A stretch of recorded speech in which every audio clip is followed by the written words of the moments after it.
News 7 Tamil, பொறுப்பும் பொது நலமும். உதகை அருகே மற்றும் அதன் சுற்று வட்டார பகுதியில் வசிக்கும் தோடர் பழங்குடி இன மக்களின் பாரம்பரிய திருவிழா விமர்சையாக நடைபெற்றது. பாரம்பரிய உடைகளுடன் தோடர் மக்கள் ஆடிய நடனம் பார்வையாளர்களை கவர்ந்தது.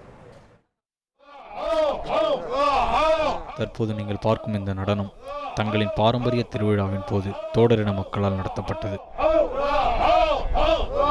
நீலகிரி மாவட்டத்தில் மந்து என அழைக்கப்படும் 60க்கும் மேற்பட்ட கிராமங்களில் தோடர் இன மக்கள் வசித்து வருகின்றனர். இதில் தாரநாடு மந்துவில் உள்ள தோடர் இன மக்களின் கோவில் 11 ஆண்டுகளுக்கு பிறகு புதுப்பிக்கப்பட்டதற்காக இந்த திருவிழா நடத்தப்பட்டது.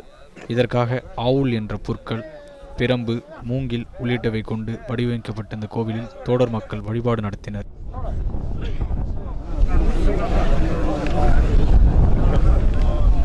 இன்னைக்கு இந்த ஃபங்க்ஷன் பார்த்தீங்க அப்படின்னு சொன்னால் இயற்கையில் கிடைக்கக்கூடிய பிரம்பு, மூங்கில் போன்ற எல்லா பொருட்களையும் எடுத்துகிட்டு வந்து ஃபினிஷிங் ஸ்டேஜ் அப்படின்னு சொல்லுவாங்க. இன்றைக்கி வந்து ஃபுல்லாக மூடியிருக்காங்க. இதுக்காக 30 நாட்கள் விரதம் இருந்து இருக்கிறவங்கெல்லாம் எல்லா மந்தில் இருக்கக்கூடிய டோடாஸ் எல்லாம் இங்கே வந்து இன்றைக்கி வந்து இதை முடிச்சு வச்சுருக்காங்க. வழிபாட்டிற்கு பின்னர் தோடரிட இளைஞர்கள் இளவட்டக்கல்லை தூக்கி தங்கள் வீரத்தை வெளிக்காட்டினர். இதையடுத்து ஒன்று திரண்ட ஆண்கள் ஒருவருக்கு ஒருவர் கைகளை கோர்த்து கொண்டு பாரம்பரிய நடனம் ஆடினர். பெண்களுக்கு இந்த திருவிழாவில் கலந்து கொள்ள அனுமதி இல்லை என்பதால் ஆண்கள் ஆடிய நடனத்தை கண்டு ரசித்தனர்.